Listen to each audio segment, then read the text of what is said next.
bonjour. Alors c'est un petit défi de parler après monsieur le directeur général de la PHP.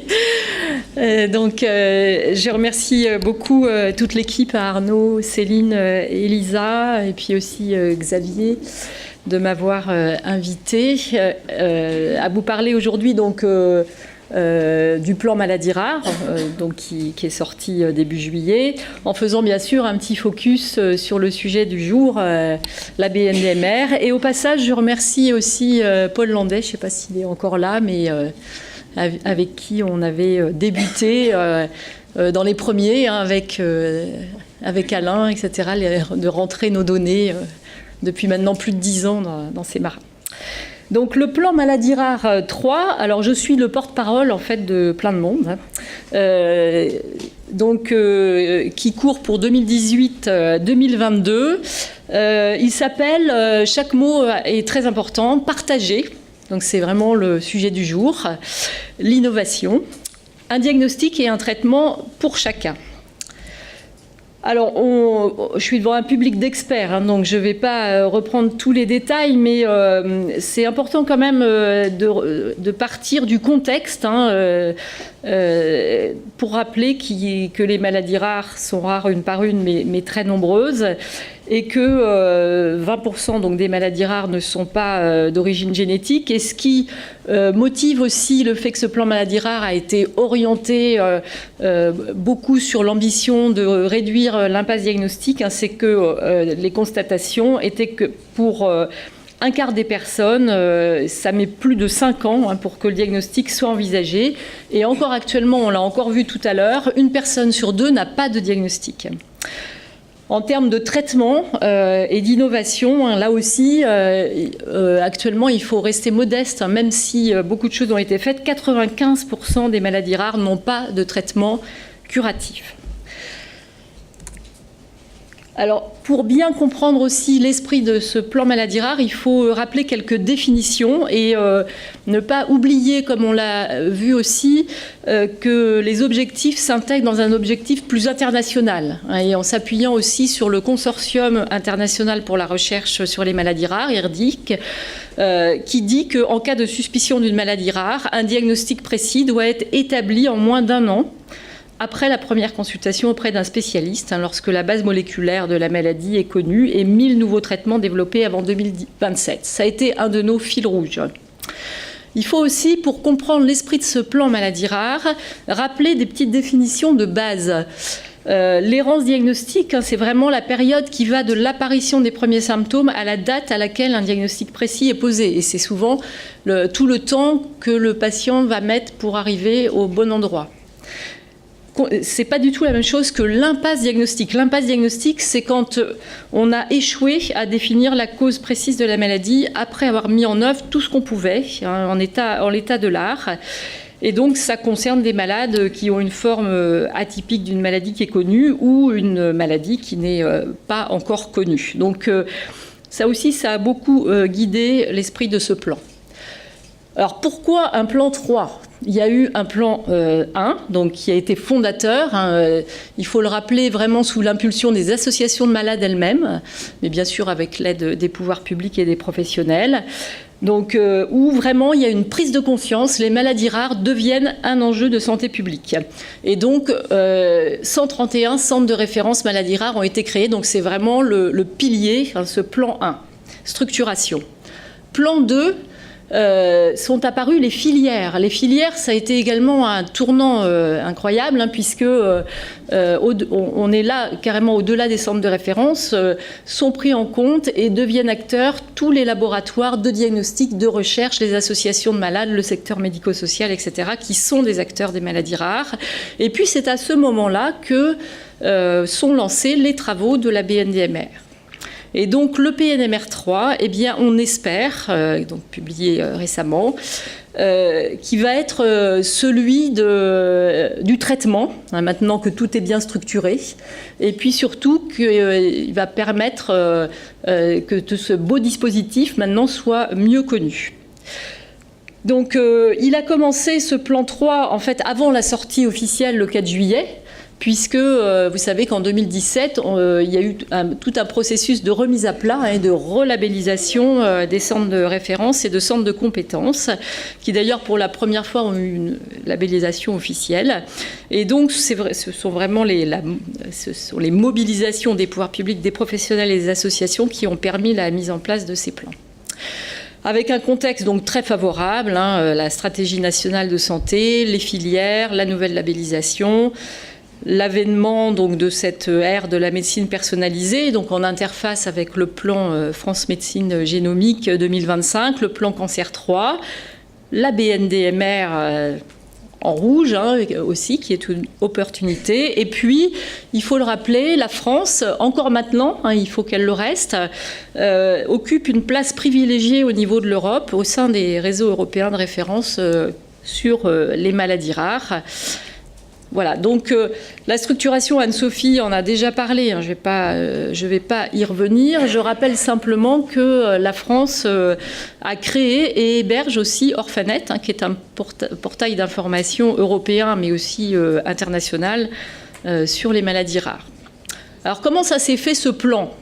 Moi, j'avoue que je ne savais pas comment on faisait un plan de santé publique. Donc, quand j'ai reçu un petit coup de fil du conseiller de la ministre à l'époque, c'était donc Marisol Touraine, pour me dire voilà, vous êtes nommé pour écrire le plan maladie rare 3 avec le professeur Lévy, donc président d'Aviosan et INSERM. J'ai raccroché en fait. Voilà. Bon, donc après ce petit blanc, on s'est mis au travail. Au tout départ, Xavier était dans la boucle d'ailleurs. Donc avec 4 groupes de travail multidisciplinaires, donc ça a mobilisé un nombre de personnes très très important, environ 160 personnes. Certaines sont dans la salle. On a fait 4 grands groupes de travail pour structurer un petit peu tout ça, donc vers un parcours de santé efficace et lisible, un groupe sur le diagnostic à la médecine individualisée, innover pour traiter les maladies rares, et puis donc un groupe piloté par Anna Rath et Anne-Sophie qui est là aujourd'hui, donc sur l'information, la formation et l'e-santé. Et Nadia est là pour innover, pour traiter les maladies rares, exactement. Mais il y a d'autres personnes qui sont là, donc on a toujours l'impression qu'on va oublier la moitié des gens. Alors, on a fait des réunions régulières. Donc, très régulièrement, le comité de suivi s'est réuni, a soumis à la validation des ministères des solidarités, de la santé et de l'enseignement supérieur, de la recherche et de l'innovation. Petit à petit, ça s'est décanté, on a identifié les ambitions, les cibles, priorisé les actions, défini des indicateurs, évalué les impacts financiers. Bon, ça, c'est à la fin, bien sûr, les cabinets, les directions centrales qui ont fait ça. Et puis, donc, l'accouchement a eu lieu donc, le 4 juillet 2018, donc annoncé par les 2 ministres. Mais un accouchement, évidemment, ça n'est qu'un départ. Et donc, maintenant, il faut se mettre au travail. Donc, partager l'innovation, un diagnostic et un traitement pour chacun. En fait, ce plan comporte 5 grandes ambitions. En fait, pour être exact, c'est 3 ambitions, les 2 dernières étant au service des 3 premières. Donc, favoriser un diagnostic rapide pour chacun, on a vu pourquoi. Innover pour un traitement de qualité, améliorer la qualité de vie et l'autonomie des personnes malades.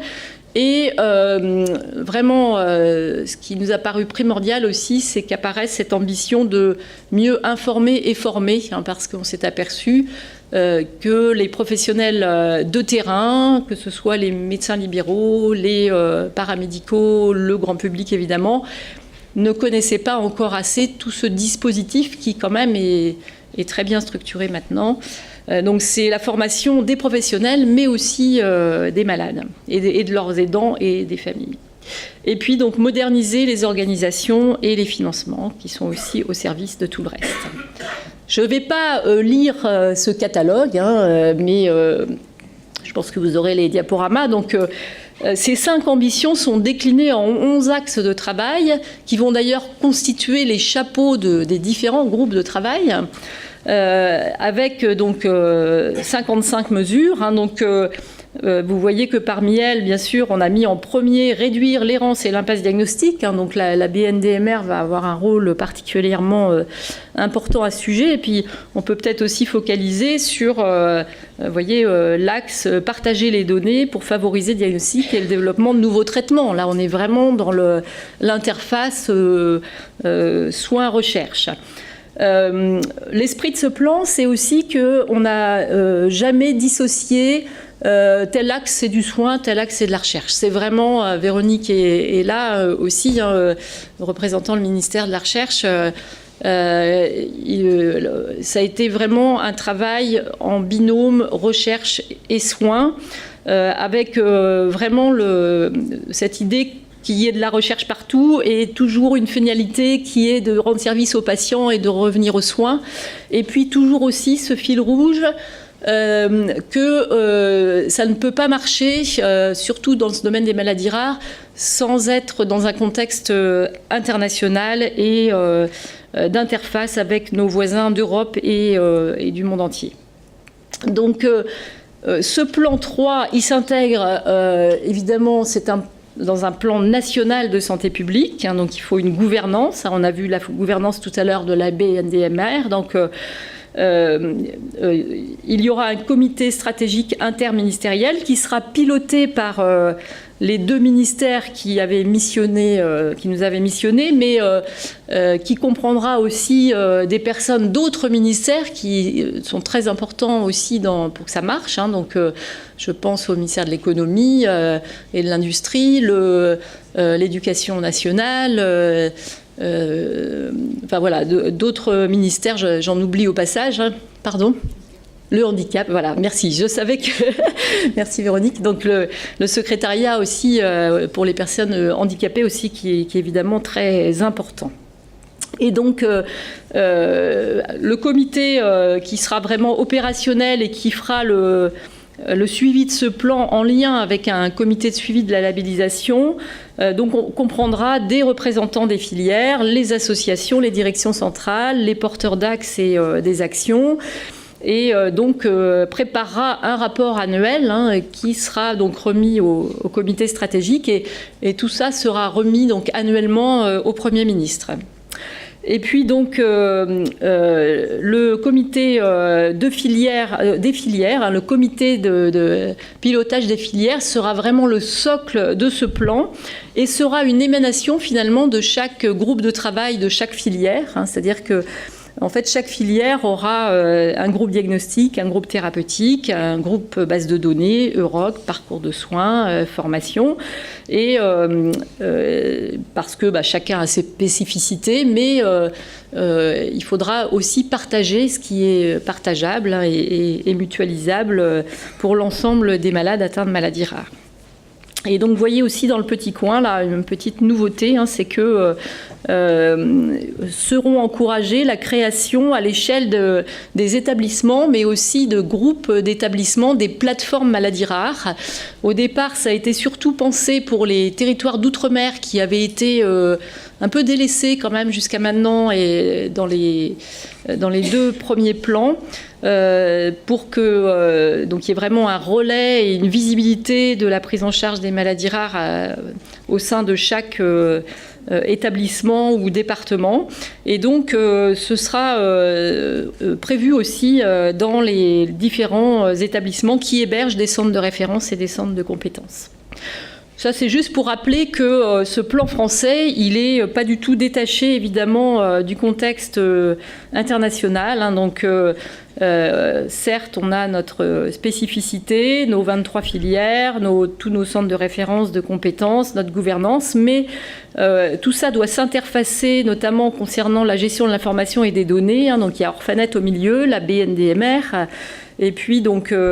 vous savez que l'été a été particulièrement riche en informations concernant le domaine des maladies rares, puisque est sorti aussi au cours du mois d'août le plan qui s'appelle EJP, European Joint Programme, pour les maladies rares, c'est-à-dire un plan européen qui concerne beaucoup la recherche et la formation à l'échelle européenne et qui est piloté donc par le ministère de la Recherche et l'INSERM.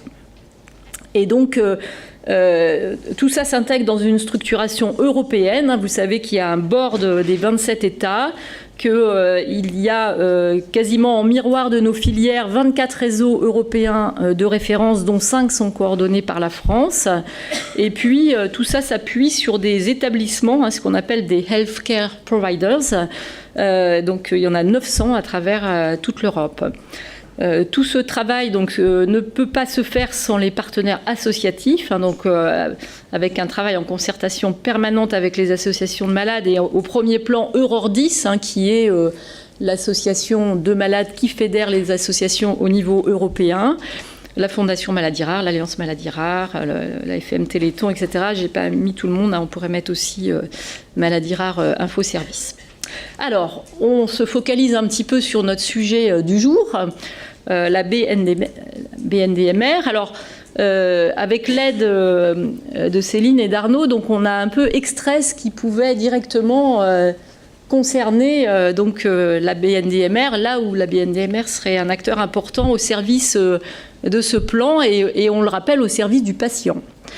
Donc, dans l'axe 1, donc, que je rappelle, réduire l'errance et l'impasse diagnostique, donc, il est prévu un observatoire du diagnostic adossé au comité de pilotage des filières.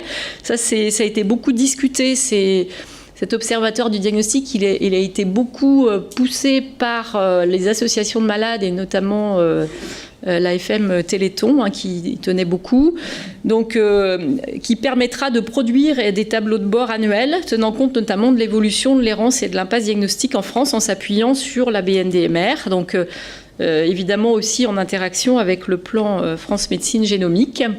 Autre action où la BNDMR va avoir un rôle important, qui est là du coup peut-être plus recherche, c'est le registre national dynamique des personnes en impasse diagnostique, donc confier au centre de référence avec l'appui des filières la constitution d'un entrepôt national dynamique des personnes en impasse diagnostique à partir de la BNDMR. Bon, tous les topos de ce matin illustrent parfaitement ça. L'objectif potentiel étant, lorsqu'il y a une nouvelle possibilité de diagnostic, comment faire en sorte que ceux qui peuvent en bénéficient effectivement, comment les repérer très très rapidement. Et donc, ces banques doivent être associées autant que possible à des biobanques, au centre de ressources biologiques. Il y a des pistes, mais tout ça, ce sont des pistes. Ça va être travaillé dans les groupes de travail, de déclinaison opérationnelle. C'est la collecte d'un set minimal de données sur les impasses diagnostiques constituées du phénotype, mais aussi la liste des analyses effectuées qui n'ont pas permis jusqu'à maintenant de trouver le diagnostic, évidemment en lien avec le DPI, d'où le développement donc, de Bamara en interface avec les DPI. Pour le deuxième axe qui concerne les diagnostics plus précoces et puis donc un accès plus précoce et efficient au dépistage néonatal, diagnostic prénatal, diagnostic préimplantatoire, la BNDMR peut être concernée par le volet maladies rares du DMP. Le DMP, c'est le dossier médical partagé. Donc, notamment donc la mise en place du consentement électronique interactif à la démarche diagnostique génétique. Ce consentement, donc, qui a été également très souhaité par les associations de malades, pourrait être lié au DMP, qui inclura donc un volet maladies rares. L'idée étant que le patient puisse donner un consentement à un instant T pour une partie de ces données, pour le soin par exemple, et puis qu'à un autre temps, il puisse donner plus facilement aussi donc, son consentement pour des données recherche. L'alimentation du DMP est déjà possible, alors ça, il faudra demander aux spécialistes, depuis Bamara, techniquement grâce au format de données utilisé par Bamara. Le gros challenge de ce plan, c'est dans le titre, c'est partager les données. Donc évidemment, le déploiement de la BNDMR va être très important dans les centres de référence, donc en lien avec les systèmes d'information hospitaliers, donc avec les deux piliers, on le rappelle, Bamara qui est local, où il y a des données nominatives et chaque CHU a son Bamara, hein, et puis de l'autre, la BNDMR qui est un entrepôt où il n'y a plus de données nominatives et qui est vraiment le pot commun, hein, donc avec un renforcement de l'action déjà prévue dans le plan 2. Et donc on va parvenir, hein, sur les présentations précédentes. Toujours dans cet axe-là de partager les données, donc il y a un axe sur la collection des données maladies rares. Donc ça aussi c'est un axe, une action très importante, hein, pour laquelle il est prévu un financement par le ministère de la Recherche, hein, accompagner la collection des données clinico-biologiques de cohortes et de registres pour leur constitution, leur utilisation et leur valorisation.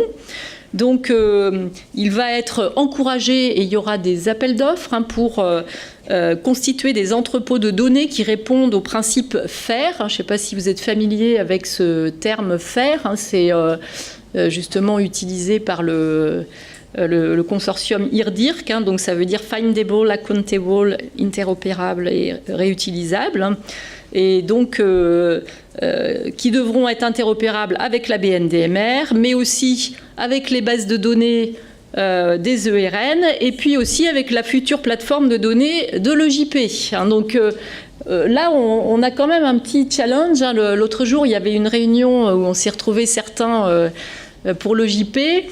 Moi, à un moment, j'étais un peu stressée, à vrai dire, hein, avec toutes ces informations. Et je dis, mais attendez, là, on parle beaucoup du parcours du patient, mais il y a aussi le parcours du médecin, là, parce qu'il faut qu'on puisse s'y retrouver aussi et savoir par quel bout on va rentrer nos données et comment on va faire.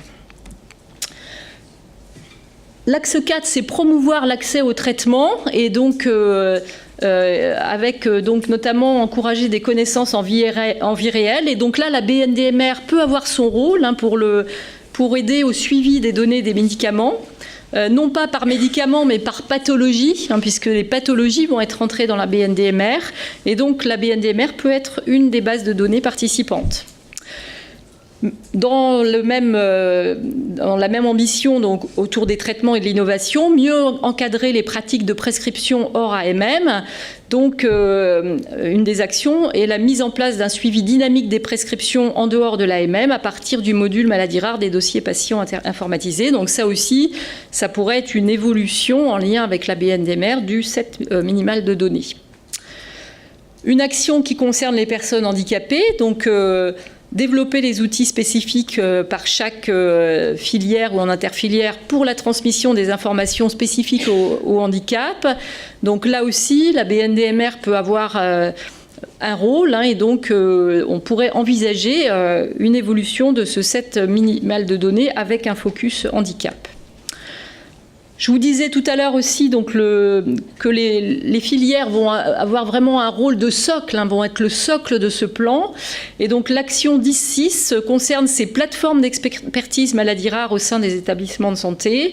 Et donc elles pourraient tout à fait, parmi leurs rôles, hein, à l'échelle d'un établissement ou d'un groupe d'établissements, elles pourraient être ce relais précieux sur la formation à Bamara et aux fiches maladies rares des DPI, hein, localement, auprès des professionnels.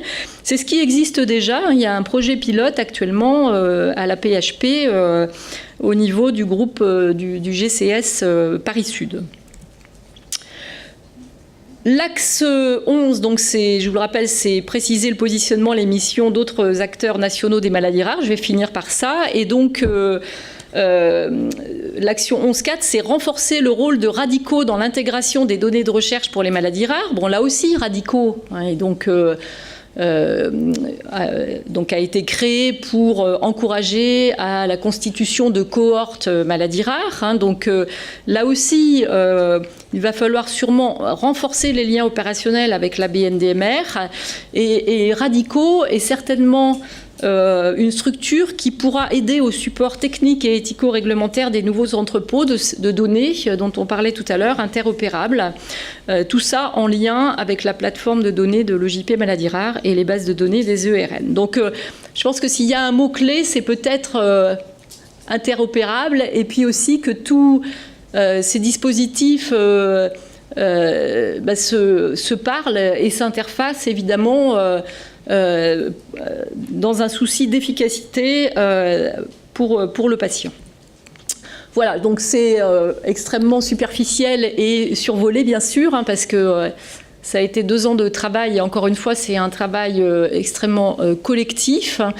Je voudrais remercier aussi Sylvie Escalon qui m'a aidé un petit peu pour la première partie de l'exposé pour les diapositives. Et vous pouvez aussi, si vous voulez plus d'informations, lire in extenso ce plan sur le site du ministère de la Santé à l'adresse que j'ai indiquée là. Il est tout à fait public et en ligne. Voilà, je vous remercie.